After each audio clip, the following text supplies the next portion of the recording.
Hello students, how are you? In last period we have explained the concept of time, distance and speed. Hope you have practiced that. मुझे उम्मीद है कि आपने practice की होगी और अगर उसमें कोई संदेह है, कोई डाउट है तो we can conduct another session. And today we are having a new concept, new topic, that is profit and loss. Hindi में कहते हैं लाभ व हानि. दो चीज़ें हैं. आप जब किसी वस्तु को खरीदते हो या बेचते हो तो खरीदने और बेचने की कीमत में जो अंतर होता है वो ये निश्चित करता है कि आपको लाभ होगा या हानि होगी. तो we have to understand two concepts. Number one, cost price, जिसे हम बोलते हैं क्रय मूल्य. हम जब किसी चीज़ को खरीदते हैं तो वो कहलाती है कॉस्ट प्राइस या उसे हिंदी में कहते हैं क्रय मूल्य. The price at which an article is purchased is called cost price. Number two, concept number दो, selling price, विक्रय मूल्य. The price at which an article is sold is called selling price. अब cost price and selling price, जिसको कि हम क्रय मूल्य और विक्रय मूल्य कहते हैं, ये डिसाइड करता है कि आपको लाभ होगा या हानि होगी. कॉस्ट प्राइस अगर आपकी 10 रुपये है और सेलिंग प्राइस 15 रुपये है, इसका मतलब आपको 5 रुपये का लाभ हो रहा है. You are gaining ₹5 there.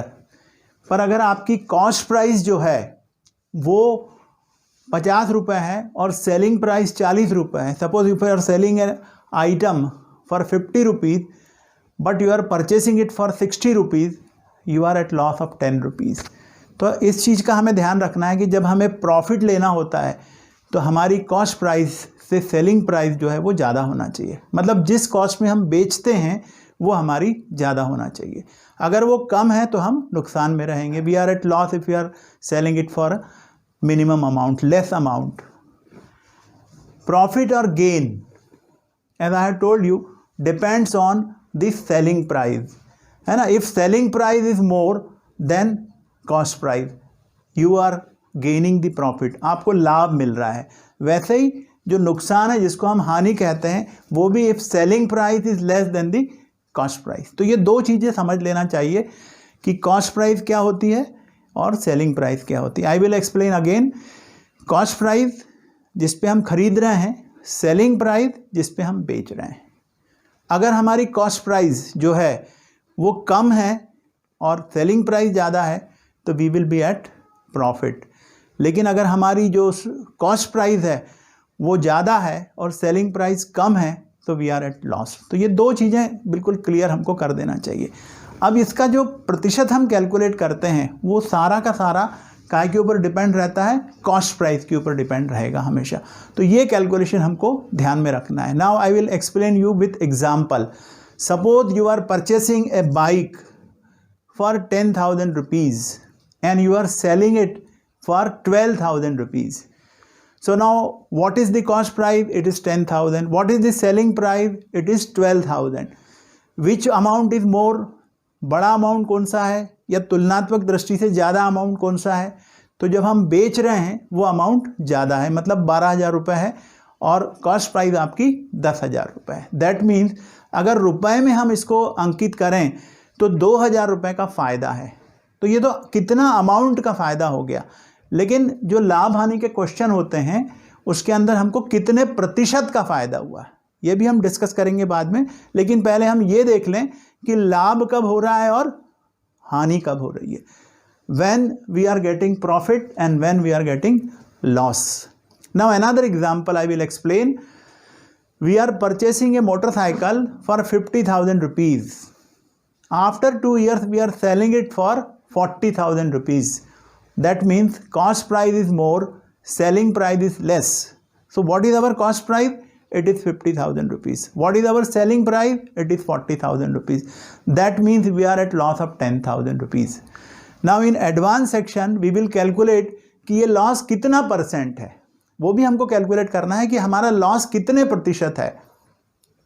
तो जो ये लॉस का प्रतिशत या प्रॉफिट का प्रतिशत हम कैलकुलेट करते हैं ये हमारे कॉस्ट प्राइस के ऊपर होता है. जो भी हमारी कॉस्ट प्राइस होगी वो डिसाइड करेगी कि हमारा प्रतिशत कैसा है. बाद में हम उसको परसेंटेज में कन्वर्ट कर लेंगे और उसके बाद हम उसको कैलकुलेट करेंगे. तो now we will deal questions one by one. Question number 1,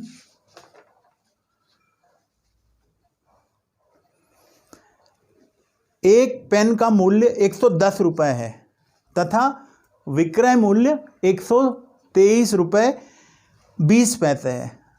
इसे बेचने पर पुस्तक विक्रेता को कितने प्रतिशत लाभ होगा? I will explain in English also.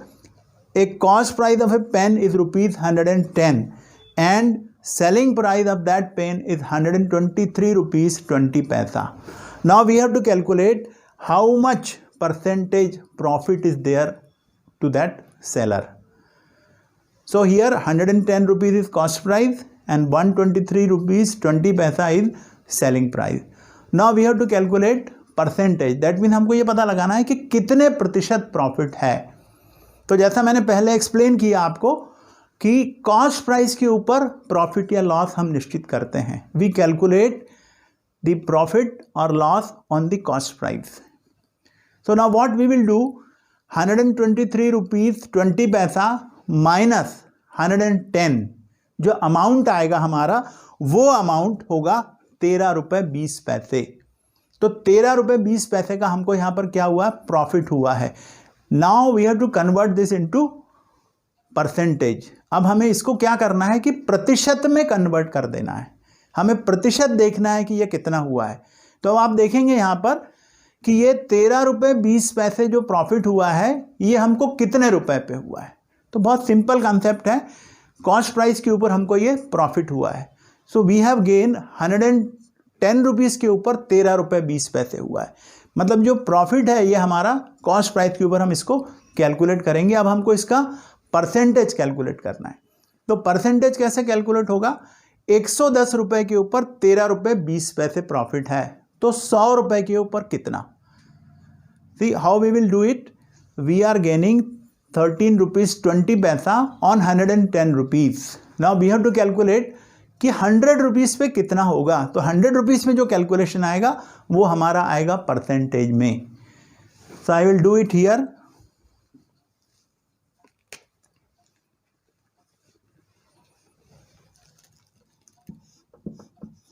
₹110 के ऊपर हम कितना प्रॉफिट कर रहे हैं, 13 रुपये 20 पैसे का प्रॉफिट है। We are gaining 13 rupees 20 paisa on 110 rupees. Now we will convert into 100। So at how much profit we will gain on 100 rupees. So we will multiply here 13.20 multiplied by 100 divided by 110। So if we calculate here, ये zero से ये zero हो जाएगा cancel, और यहाँ पे calculate करेंगे तो हमारा जो प्रॉफिट आएगा वो आएगा 12%। That means if we solve this portion 13.20 multiplied by 10, that means 132 divided by 11, it will come to 12. So the profit is 12%. Though we are gaining 13 rupees 20 पैसा, हम 13 रुपये 20 पैसे का प्रॉफिट ले रहे हैं, लेकिन 13 रुपये 20 पैसे का प्रॉफिट हमारा किस पर आ रहा है, 110 रुपये पर, क्योंकि हमारा क्रय मूल्य कितना है, 110 रुपये. That is our cost price. We are gaining 13 rupees 20 paisa on 110 rupees. But if you want to calculate into percentage, हमको इसका प्रतिशत निकालना है, तो हमें यह पता करना है कि 100 रुपये पे कितना प्रॉफिट होगा. I will give you another example. एक कॉस्ट प्राइस हमारा 200 रुपये है, सेलिंग प्राइस हमारा 220 रुपये है. सो कॉस्ट प्राइस जो है उसके ऊपर और सेलिंग प्राइस है इसके ऊपर, दोनों का अंतर हम कर लेंगे. तो क्या ज़्यादा है यहाँ पे, कॉस्ट प्राइस कम है, सेलिंग प्राइस ज़्यादा है. That means we are gaining here. Actually how much we are gaining, we are gaining 20 rupees. 20 rupees किस पे गेन कर रहे हैं, कॉस्ट प्राइस के ऊपर. जो तो कॉस्ट प्राइस कितना है अपना, 200 रुपीज़ है. तो 200 रुपीज़ के ऊपर हम 20 रुपये गेन कर रहे हैं. तो 100 रुपये के ऊपर कितना होगा, तो वी विल कैलकुलेट परसेंटेज. तो हमेशा से जो भी कॉस्ट प्राइस है उसी के ऊपर प्रॉफिट होगा, उसी के ऊपर लॉस भी होगा. I will give you another example. मैं एक और उदाहरण आपके सामने देता हूँ कि एक वस्तु हमने 500 रुपये में खरीद ली और बाद में किसी कारणवश हमें उसे 400 रुपये में बेचना पड़ा. So cost price is 500 rupees, selling price is 400 rupees. मतलब सेलिंग प्राइस कम हो गई इसका मतलब हमें नुकसान हो रहा है। तो कॉस्ट प्राइस ज़्यादा है, 500 रुपये में से 400 रुपये को हम यहाँ पर घटा देंगे, है ना, तो हमारा 100 रुपये बचेगा। तो हमारा लॉस जो है वो 100 रुपये हो गया। And this loss is on 500 rupees cost price के ऊपर। तो 500 रुपये के ऊपर 100 रुपये का नुकसान हमको यहाँ पर हो रहा है। तो 100 रुपये के ऊपर कितना होगा, तो जो कैलकुलेट करके जो फिगर आएगी परसेंटेज में वो रहेगी हमारी कि इतने % लॉस हुआ है। तो सिंपल है, 500 के ऊपर 100 रुपये हो रहा है तो 100 रुपये के ऊपर कितना होगा, इसको हम कैलकुलेट कर लेंगे यहाँ पर। 500 के ऊपर 100 रुपये, है ना, तो 100 रुपये के ऊपर कितना, सो 100 मल्टीप्लाइड बाई 100 डिवाइडेड बाई 500। तो ये 500 ये कैंसिल हो जाएगा और यहाँ पर इसको डिवाइड कर देंगे तो ये 20%, because selling price is less so we are at loss of 20%। तो ये कंसेप्ट मुझे लगता क्लियर हो गया होगा कि कॉस्ट प्राइस क्या है और सेलिंग प्राइस क्या है। मुझे उम्मीद है कि आपको ये संकल्पना समझ में आई होगी। फिर से एक बार बता रहा हूँ, कॉस्ट प्राइस और सेलिंग प्राइस पे ध्यान दें। हमारे लाभ और हानि का प्रतिशत हमेशा कॉस्ट प्राइस पे कैलकुलेट होगा। Hope all of you have understood the concept of profit and loss, जिसे हम लाभ और हानि कहते हैं। ये संकल्पना आपको समझ में आ गई होगी। अगर आपको ये वीडियो पसंद आया तो आप इसे लाइक करें, सब्सक्राइब करें और जो बेल आइकॉन है उसको हिट करना ना भूलें, जिससे कि हमारे जो आने वाले वीडियोज़ हैं वो आपको लगातार मिलते रहें।